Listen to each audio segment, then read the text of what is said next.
Waking abruptly in the night, paralyzed, terrified, surrounded by alien creatures. Abducted and taken where? A laboratory? Spaceship? Laid out on a table and probed, surgically embedded with implants. Is this reality? Or is it a nightmare from beyond? Good evening, and welcome to From Beyond. I'm Joey Travolta. Tonight, an investigation into the growing phenomenon of alien abduction.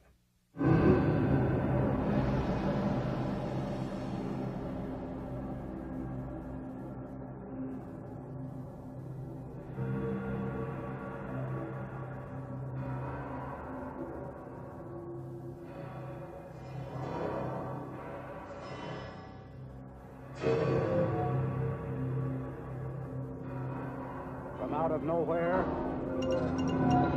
flying saucer mystery is with us. Airline and Air Force pilots. The Air Force itself has officially admitted that flying saucers exist. Is there another civilization somewhere in space? Are we under surveillance by an intelligence that has revealed itself to us? Hazardous and dangerous and greatest adventure on which man has ever embarked. Is life everywhere the same as us? Or are we just one example of a vast array of possible kinds of biochemistry? The paradigm of science is not equipped to handle this. Identified flying objects, which believing in them is a matter of communicating with them. Very strange and unusual. Economic reasons, political reasons, military reasons. It's not a scientific issue. It's a puzzle, but it's a puzzle that's worth exploring.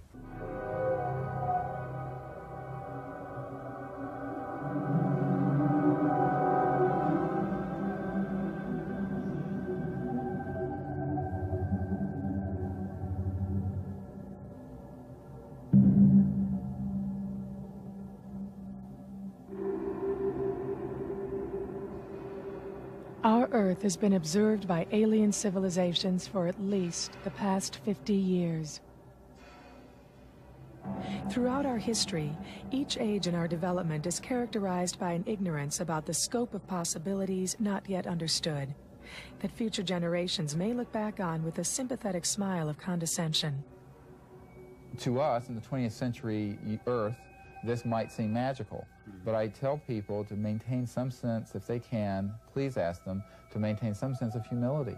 Because if you were to show this video camera or a hologram or a laser to someone only 300 Earth years ago, it would appear to be a magic. It would be considered supernatural. Such is the case with UFOs. To us, they represent intangible illusions between fantasy and reality.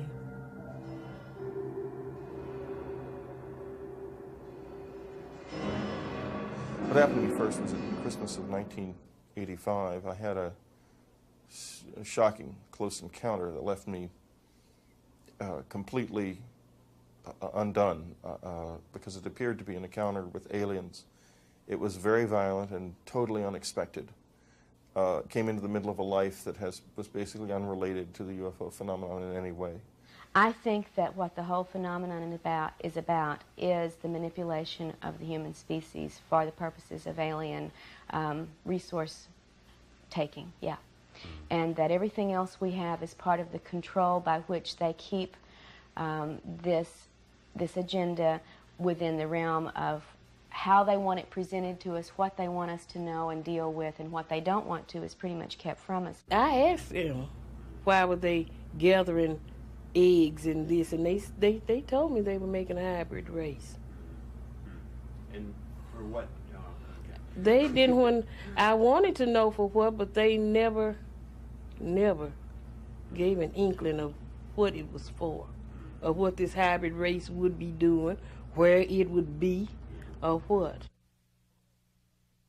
I spent months trying to understand what had happened to me from a medical standpoint, and eventually concluded that it was unexplained. I was very frightened by it and began to go out into the woods in the middle of the night to confront those fears. The result of this was that the visitors returned to my life, and that began what has turned out to be a 10-year relationship with them. During that period of time, so much has happened outside of my experience. along the lines of first the crop circles began to come, then things like the Mexican UFO videos began to be made, and now they're extracting implants from people. There's so much physical evidence of something strange going on that in 1986 I thought I had a medical problem. By 1989 I was fairly sure it was some kind of hallucinatory thing. Now, in 1996, if this isn't dead on real, I'll eat my hat.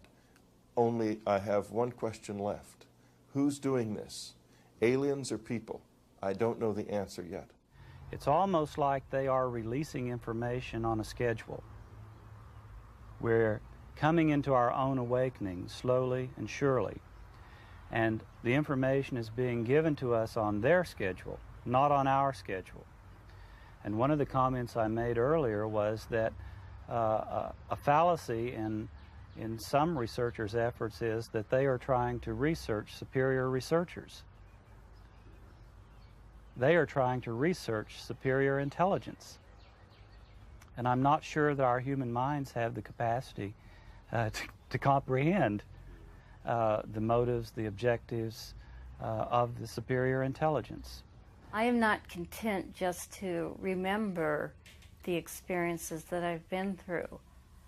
I really would like to have official public contact with these beings. I think that the time has come where we have to stop refusing to deal with it.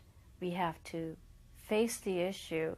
We have to get them to come out of hiding, however it is that they hide from us and they get away with doing the things that they get away with. We need to deal with them on our terms. After all, this is our world. This is our planet. It's not theirs.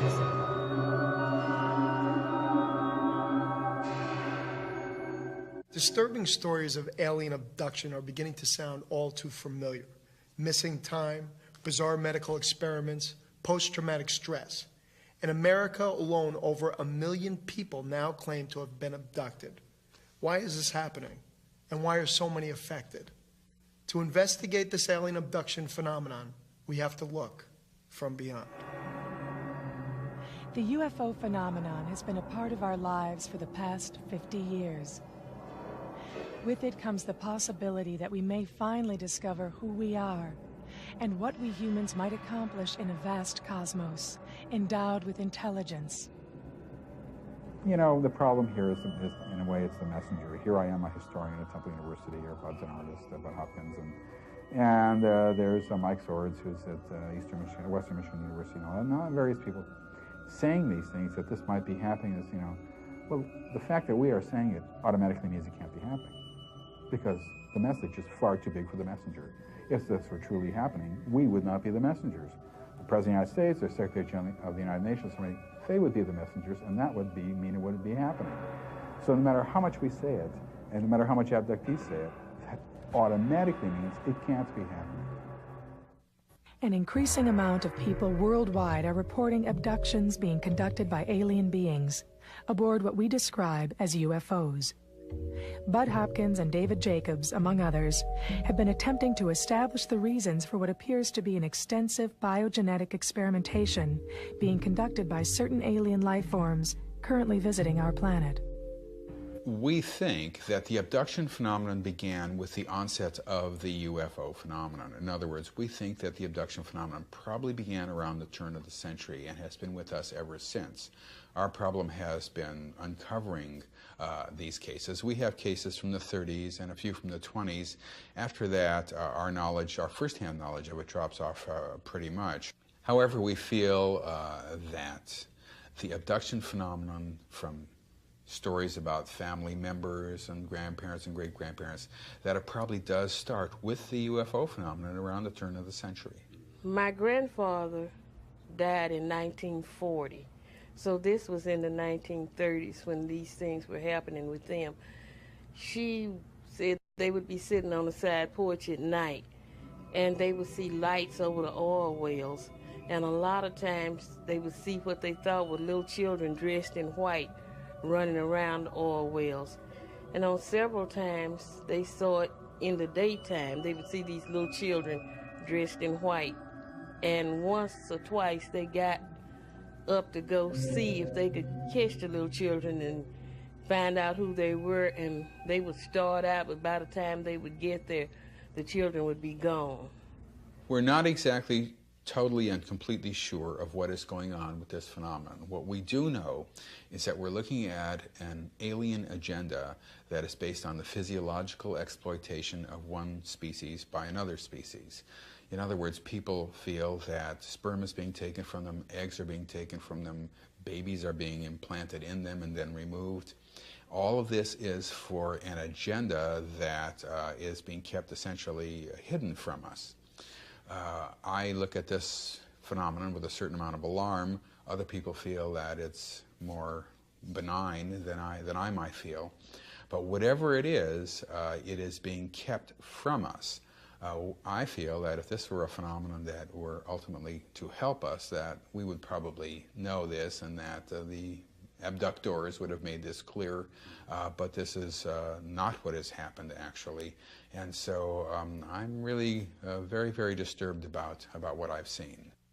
The range of emotions that people ascribe to aliens is very hard to, it's very subjective, but anyway, what they feel is the emotional range of aliens is very, very narrow. They will sometimes feel that they're angry or that they're pleased. They will sometimes feel that they're actually surprised by what happens or impatient. But you don't get a really wide range of emotions.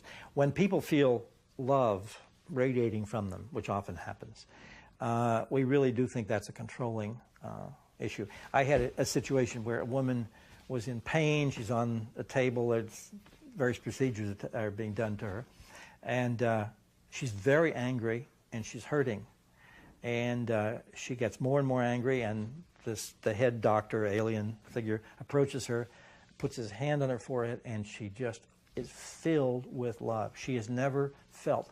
She loves him more than she loves her children. The love is total and complete and cosmic. And no pain, no anger, and he walks away, and she starts to hurt again. And she starts to get angry again, and he comes back, and he puts his hand on her, and she loves this figure beyond belief.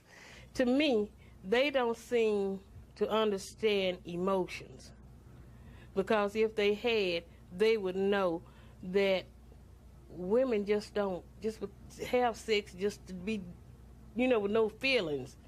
So no matter what they could have conjured up or shammed, it still felt like rape. And I don't think they have a concept of that. No one has, that I know, has ever reported an alien losing it, so to speak, getting really furious, or no one's described them sitting around and laughing over some story. They all seem also to be very, very similar to one another and fascinated by our variety, the richness of humanity. I think they're fascinated by the richness of humanity, of the human spirit, really.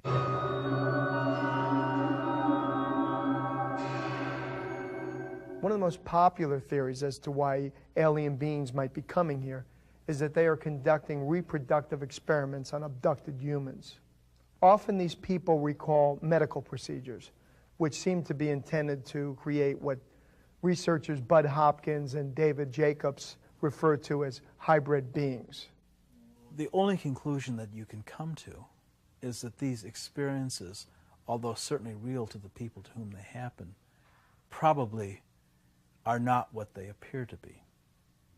There's something else. What that something else is, I don't think we know. I think human knowledge simply is too limited to address that question. I know I've seen aliens. Okay? That I know. I know that I've had the marks on my body. That I know. So, in my mind, there is a connection. Now, I had marks on my body before I even knew about aliens. So, how could my mind be creating these marks on my body in connection with aliens when I had the marks even before I knew about the aliens? Oh, absolutely. It's extremely real to them. And their testimony deserves to be respected and listened to. And their judgments and their feelings about what happened absolutely deserve a hearing. I mean, they were there. I wasn't. Obviously, this program has a trajectory, has a point to it finally, and the hybrid seems to be the basic point. The primary purpose of the phenomenon is, but not the ultimate goal, but the primary purpose of the phenomenon is the manufacture of sort of offspring from people, the production of offspring. This is a reproductively oriented phenomenon. That is to say, people say that they have sperm taken from them or eggs are taken from them. Women are then implanted with unusual embryos and fetuses, and then those fetuses are removed. People see these offspring as babies, toddlers, young children, teenagers, and adults as well. And we feel that the production of these offspring is really the focus of what this phenomenon is about. Now, the offspring look odd. They look like a combination of alien and human. Most abductees say they look like they're hybrids, for want of a better word. The hybrids have whites in their eyes. They have a mouth. They have a nose. They still speak telepathically, mostly. They look sort of human. Some look quite human. Some look more alien. But we know that this has been the focus of the program. This has been it, and people have been describing this from the beginning, or certain aspects of it. Even the Barney and Betty Hill case of 1961 had a reproductive aspect to it, both for Barney and for Betty. And this has been a constant since the beginning, and we feel that this is the reason for the abduction phenomenon, and it's the reason for the UFO phenomenon in general. Their main concept was creating a hybrid breed. At least that's what they told me, that they were trying to create a race of people that could live in our atmosphere and in their atmosphere. And they had not yet produced that person. Now, on another occasion, I remembered being shown a baby that really favored my grandson a lot.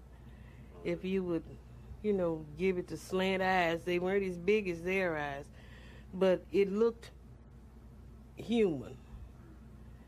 And I knew that this was my child, and I wanted to take that child with me, but they said that it would not be able to live in this atmosphere. Now, I had a case maybe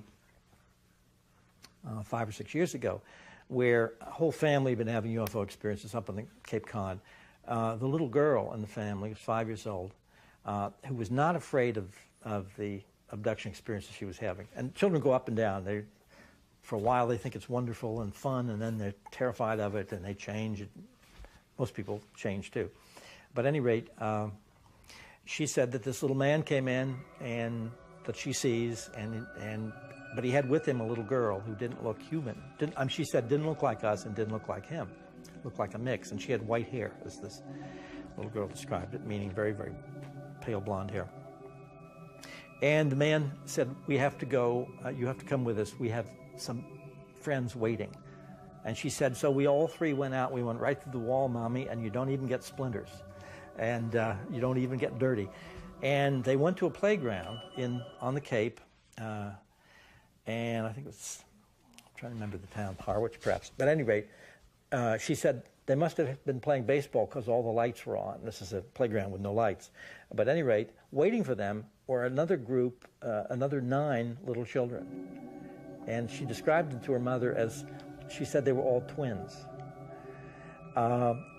But she was upset because they didn't say hello to her, they didn't talk to her, and they didn't smile at her. But the basic point was that the alien figure told her he'd brought her there to play on the swings and slides and teach the children how to play. They had to see how to play. And so she got on the swing and so forth, but she wanted the children to play with her, and he said, no, they have to watch you and learn how to play. Now, and then when all this was over, they took her back. But the basic point here is that suggests to me the ultimate desire to live amongst us. I don't know any other way to interpret that. And so it would seem to me, whether they're physically capable of doing that or not, perhaps some of them are and some of them are not, for various reasons of, God knows, nourishment, air, who knows. But it would seem that that's the goal. Now, whether that's a peaceful, natural process or not, no one knows.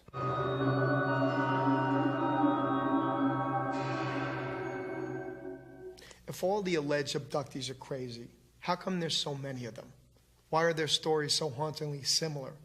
Why do so many appear normal and have no history of hallucinations or mental illness? First, I wanted to assume that I was crazy, right? But there was too much evidence to the contrary. For instance, I have scoop marks on my chin, and I don't remember how they got there, but other people remember aliens taking little instruments and scooping out pieces of skin. Hundreds of other abductees who don't know each other, who live in different parts of the world, who have not communicated with each other.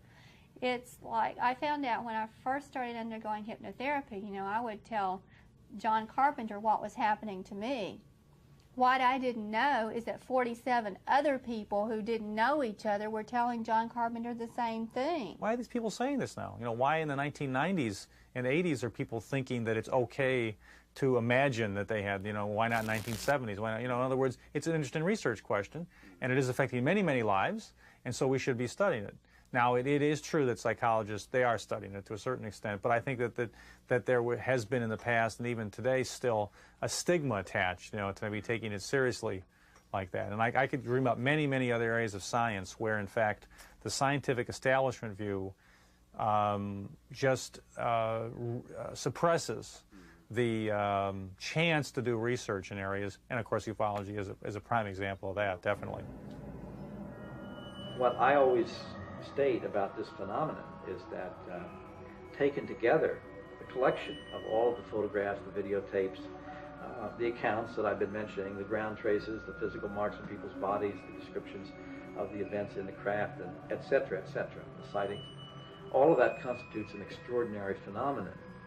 And I think it is indisputable that an extraordinary phenomenon demands an extraordinary investigation. To continue to dismiss the UFO phenomenon may very well be ignoring the most profound occurrences of our times. In our struggle to achieve technological dominance of the physical world, we have endangered not only ourselves, but countless other living forms. And in the process, we seem to have lost a profound sense of our place in the cosmos. The paradigm of science is not equipped to handle this phenomenon. Sociological reasons, threat, denial, psychological reasons, economic reasons, political reasons, military reasons. It's not a scientific issue. Well, there is no scientific formula for looking into this phenomenon. I mean, it is absolutely bizarre.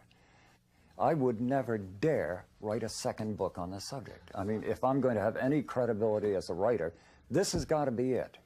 And I'm going to go off, and then I am. You know, as I said, I'm doing a book on the Mayo Clinic, which is hardly paranormal. But the abductees are what struck me.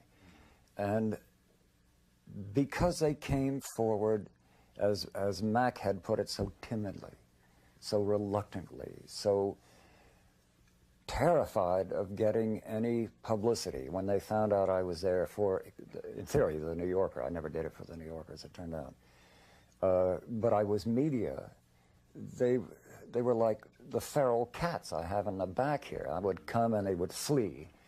So there was an enormous amount of time spent winning their trust, which is not true of somebody who wants to go on Oprah.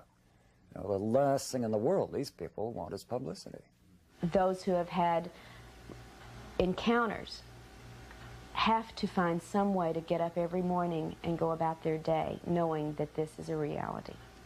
And one of the ways to do this is to make it benevolent, to make it scientific, to make it anything but threatening. And when we look at the real events going on and the real results of these events going on in the scenario, that is not a very tenable position to take. It is simply the one we choose for our comfort. rather than what intellectually, objectively we are observing, because that's too frightening. And that bothers me the most in ufological research, that no one is answering the big questions. Who are they? Where they come from is not even a big question, but why they're here and what they want are big questions. And we get caught up exploring the trivia of this phenomena rather than dealing with those questions. Nothing else is more important than those questions. What's important to me is that I think people understand is that our planet is one that's filled with such fear. We have fear of everything. And this is a focal point for fear. When you're dealing with someone coming in through your walls and taking you out of your bedroom to a strange spacecraft and doing things to your body, it makes you want to go inside and to understand, what is this place? Who are we? Why are we here? What is this happening? Why do some people see the spaceship and others don't? I don't know why. I really think it has to do with us going inside and saying that there's something more going in here than what meets the eye. And we have to go inside ourselves to understand what's going on. There's a self-exploration here that opens one, that will open up one to other dimensions, other realities, and other possibilities. This place is not about money markets, picket fence, getting a car, and getting the best job. There's a lot more going on here than meets the eye.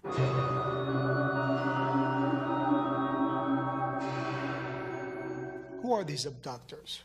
What do they want? Why don't they reveal themselves openly? Whitley Strieber said it years ago. He said, these beings are the true architects of the secrecy. They could break this open anytime they want to. They choose not to for whatever reason. I do make some theoretical constructs to help me test and deal with material, but I haven't yet to publish or to state a conclusion. I do not have a conclusion. I don't think anyone who has one right now should be believed or listened to, because there's still too much we haven't sorted through.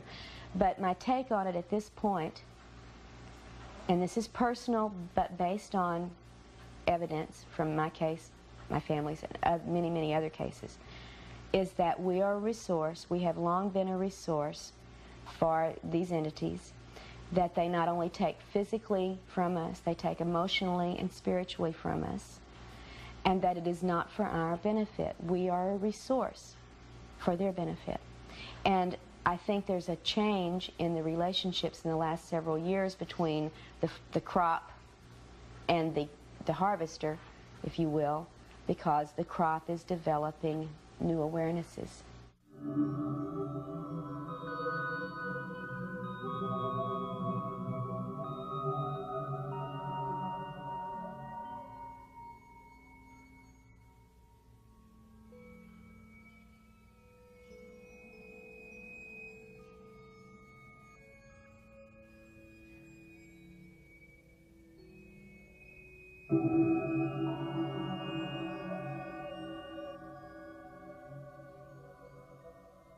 The subject of UFOs is part of the subject matter of some courses that I teach. Oh, good. So it's got academic credibility in the community. Yeah. At least as far as I'm concerned, the evidence is really overwhelming that extraterrestrials are here. It's hard, after you see 5 weeks of that material, it's really hard not to have that opinion, I think.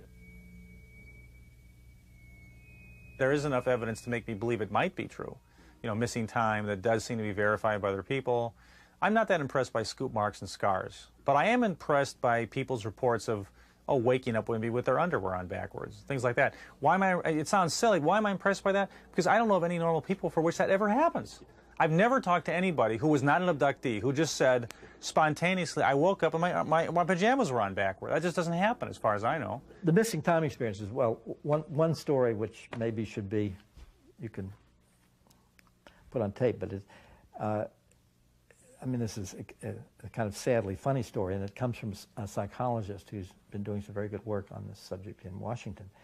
But a man had come to him because of some experiences, but he began to remember an earlier thing where he had been in college at the time, and he and a couple of other guys had come to some town, I think for a football game or whatever, I've forgotten it. But they were staying in a Holiday Inn, and it was a hot night, and they were sitting around their underwear watching television, drinking beer. And he stepped out on the balcony and felt real funny, and when he went to get back in, the door was locked, the glass. So he's banging, you know, and his curtain was drawn. Okay, come on, you guys, you know, this sort of thing. And finally, the curtains part, and there's this elderly man looking out. And he doesn't know what's going on, and the man's very frightened. There's a woman in bed, an older woman, background. He doesn't know what's happening, and pretty soon a security guy is called by these folks, and they let him, security man lets him in, and he's now on the 6th floor, had been on the 12th floor balcony. And he's in his underwear going through some stranger's bedroom. This is a place where the balconies don't interconnect. And from that point on, he was called Spider-Man by his friends. But now how do you have an experience like that and sundry other things and not begin to think there's something wrong? A lot of people just think these are normal. Well, I know that it was physical, because if I did not get out of that car, where did I get all that dirt that was up to here on me? If I just stepped out of the car and looked up, because we were on pavement. So it's no way that I could have got that much dirt on me just standing outside a car on the street looking. And that's the first thing that let me know that it was real. And beside this knot, which might be, you know, you could say that it could be anything. The bruises are real. Nobody is beating me up in my sleep, because if anybody hit me that hard, I would wake up. And the places where I have the bruises, I couldn't give them to myself. And like I said, if I bumped into something that hard, I would certainly remember it. So it's real to me. You know, about 2 out of every 3 abduction claims basically emerge under hypnosis. And so that, you know, that presents a set of problems. You know, then there's murky controversies about false memory, and so the abduction phenomenon. There are some cases that are really interesting and intriguing, but there are others that simply, you know, exist only in memory and testimony and seem unconnected with anything else. So I think that it's probably risky to, at this state, to go too far with this. I think that what we had better do is keep our minds open and our investigations busy and intense until we have more information.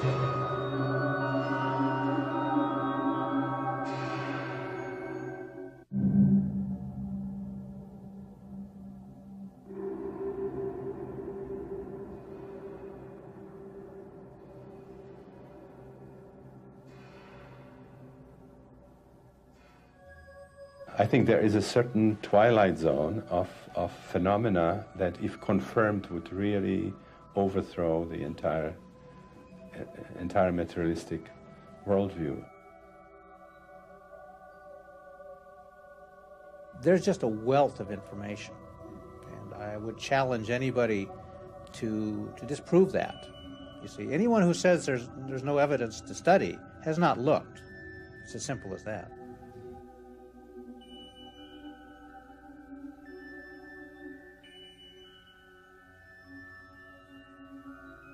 You know, one of the great problems is simply our inability to trust our government.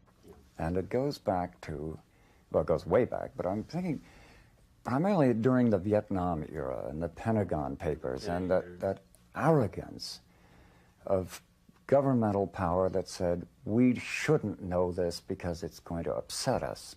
That arrogance of those who led us like we were little children. Well, if there is something like this going on, are we going to panic? No. I mean, I don't think so.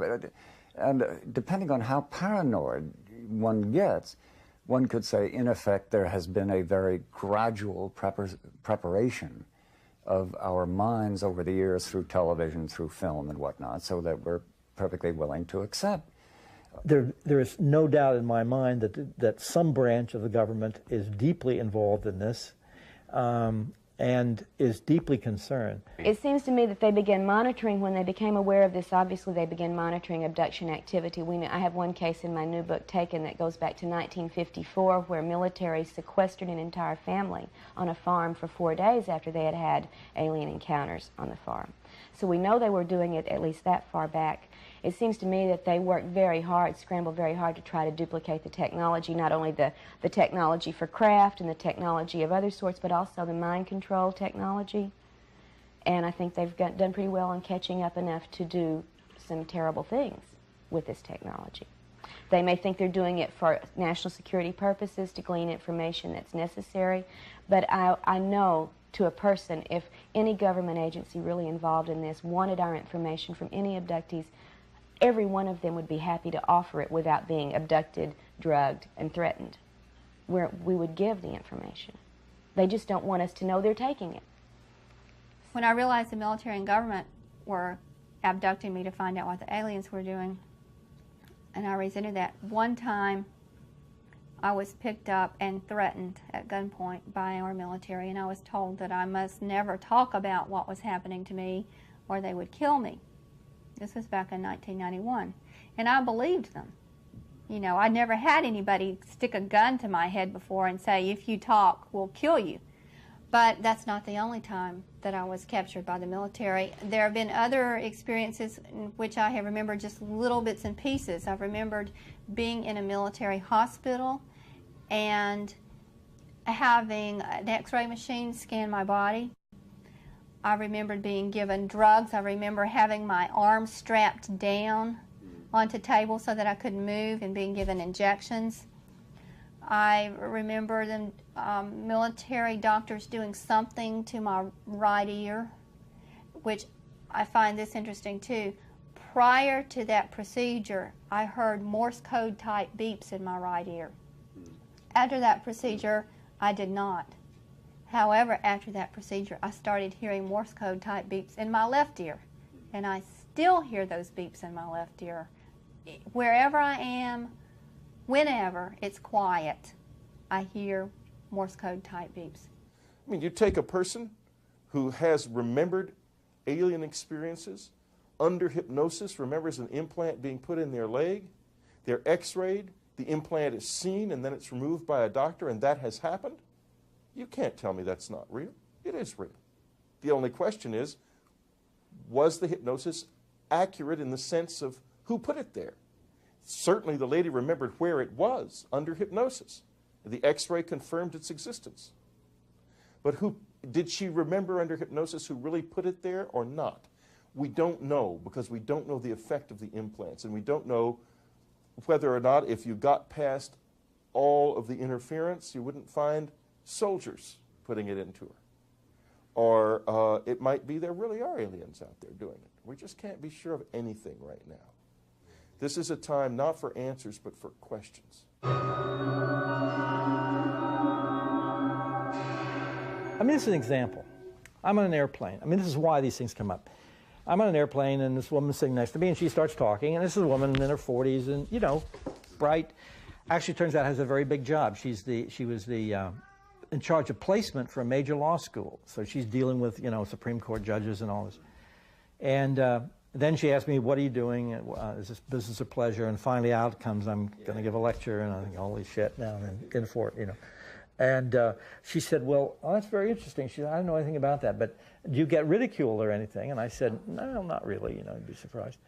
And she said, well, I had a very unusual experience once, but every time I told people about it, they, you know, ridiculed me. And she said, but, so I don't tell anybody anymore. And I said, well, what was your experience? And she said, well, I saw a ghost. Well, this is the experience very quickly. She's asleep with her boyfriend, visiting some people. There's a cemetery like a mile away, you know, that's the setting. She wakes up. She doesn't know why she wakes up. She can't move. She's paralyzed. And she's really scared because she doesn't know what's happened to her. Coming right through a closed door is a ball of light about this big, a perfect sphere. Comes about, you know, like 4 feet, 3 feet across the floor. Comes right over to her, scares the hell out of her. This is the ghost, incidentally.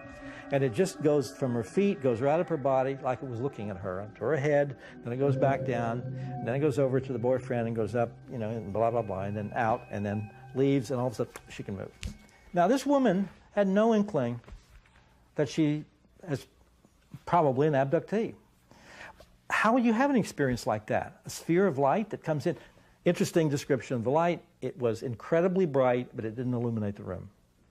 it seemed like the light was somehow magically self-contained, which everyone describes. People will say it looks like it should be hard on your eyes. It's so bright, but it doesn't seem to get outside itself. And the movement and the deliberateness of it and all that. She had some other stuff too. I didn't say anything, but there are people all over the place. I dealt with a woman recently. She's became a Pentecostal and religious and all this because she thought demons were after her. A woman whose elderly mother got the priest over to bless the house because of holy water, because the demons were coming through the walls at night sometimes. And so people just put these things someplace. It's not really a frightening experience. It's just, it happens, and it doesn't leave you frightened. I think the thing that frightened me the most was that I was not consciously aware of what had happened, and I did not know what to put these ships with. I didn't have anything concrete to say, well, they're coming to do this or that. I just had the frightening feeling. And after I found out what had happened, I was at peace with what had happened, knowing that there's nothing that I can do about it, because I cannot stop them. Nobody can stop them from doing what they want to do. Nobody on this earth, because they are too far advanced mentally and technologically for, we don't have a defense at all. It's like they do magic. Yeah, they could come in today and take over if that was their desire. But like I said, I don't feel it's their desire to take over through violence, and they don't care about governments. See, government control is not their thing. They want bodies, and they want minds that are going to do what they want the minds to do, but they need the bodies to do whatever it is with. And that's where we come in. I think we're asking the right questions. And this has got to continue. I mean, if we let the curiosity, the anger and frustration that these people feel die out, then we're doing us all a disservice. Because we come back to the most important question. What if it is true? Then what are we doing about it? We may not ever know the entire truth behind the alien abduction phenomenon, but one thing seems clear. Until things are taken seriously, it's not going to go away. Thank you for joining us, and good night.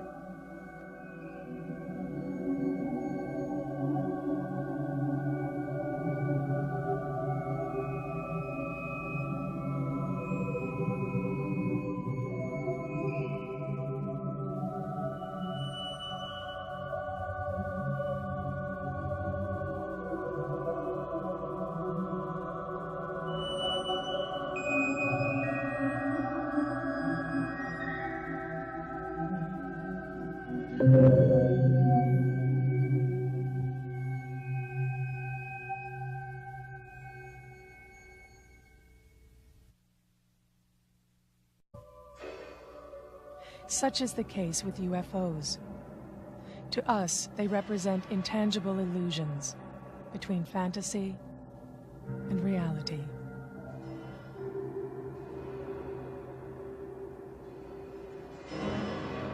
What happened to me first was at Christmas of 1985. I had a shocking close encounter that left me completely undone because it appeared to be an encounter with aliens. It was very violent and totally unexpected. Came into the middle of a life that was basically unrelated to the UFO phenomenon in any way. I think that what the whole phenomenon is about is the manipulation of the human species for the purposes of alien resource taking, yeah.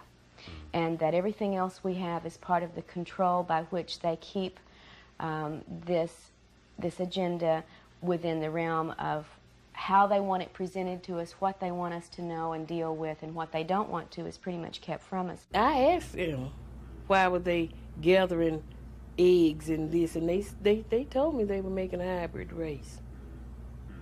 And for what? They didn't I wanted to know for what, but they never gave an inkling of what it was for, of what this hybrid race would be doing, where it would be, or what. I spent months trying to understand what had happened to me from a medical standpoint. And I'm not sure that our human minds have the capacity to comprehend the motives, the objectives of the superior intelligence. I am not content just to remember the experiences that I've been through. I really would like to have official public contact with these beings. I think that the time has come where we have to stop refusing to deal with it. We have to face the issue. We have to get them to come out of hiding, however it is that they hide from us and they get away with doing the things that they get away with. We need to deal with them on our terms. After all, this is our world. This is our planet. It's not theirs.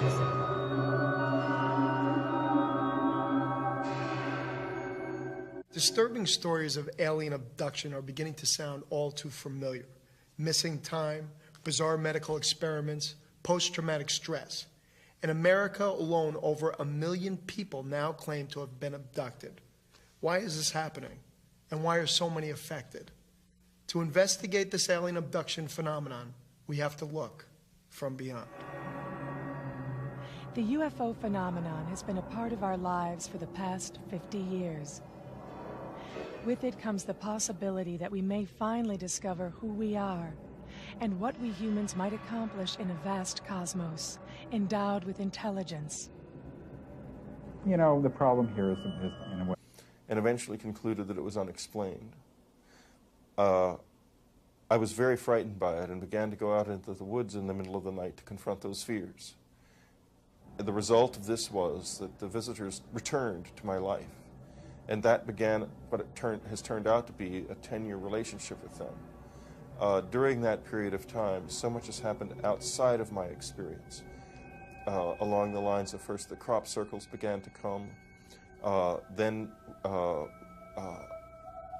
things like the Mexican UFO videos began to be made, and now they're extracting implants from people. There's so much physical evidence of something strange going on that in 1986 I thought I had a medical problem. By 1989 I was fairly sure it was some kind of hallucinatory thing. Now, in 1996, if this isn't dead on real, I'll eat my hat. Only I have one question left. Who's doing this? Aliens or people? I don't know the answer yet. It's almost like they are releasing information on a schedule. We're coming into our own awakening slowly and surely. And the information is being given to us on their schedule, not on our schedule. And one of the comments I made earlier was that a fallacy in some researchers' efforts is that they are trying to research superior researchers. They are trying to research superior intelligence.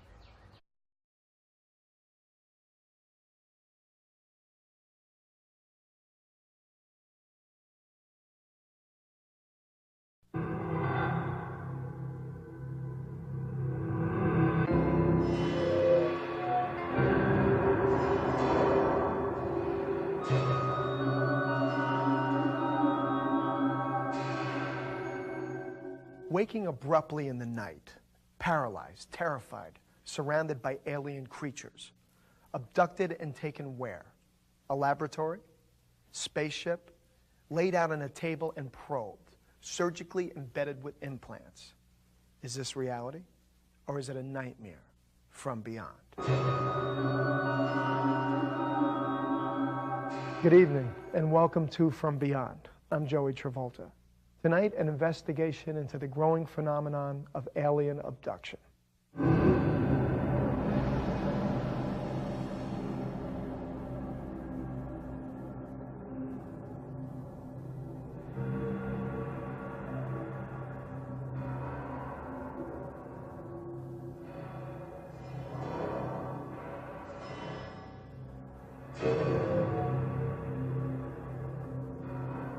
From out of nowhere, flying saucer mystery is with us. Airline and Air Force pilots The Air Force itself has officially admitted that flying saucers exist. Is there another civilization somewhere in space? Are we under surveillance by an intelligence that has revealed itself to us only? Hazardous and dangerous and greatest adventure on which man has ever embarked. Is life everywhere the same as us? Or are we just one example of a vast array of possible kinds of biochemistry? The paradigm of science is not equipped to handle this. Identified flying objects. Some people believing in them. It's a matter of communicating with them. Very strange and unusual. Economic reasons, political reasons, military reasons. It's not a scientific issue. It's a puzzle. It's a puzzle, but it's a puzzle that's worth exploring.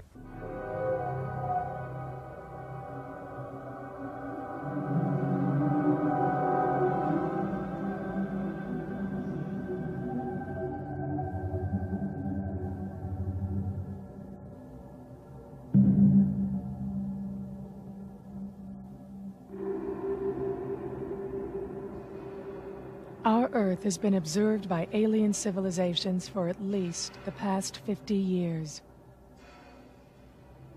Throughout our history, each age in our development is characterized by an ignorance about the scope of possibilities not yet understood, that future generations may look back on with a sympathetic smile of condescension.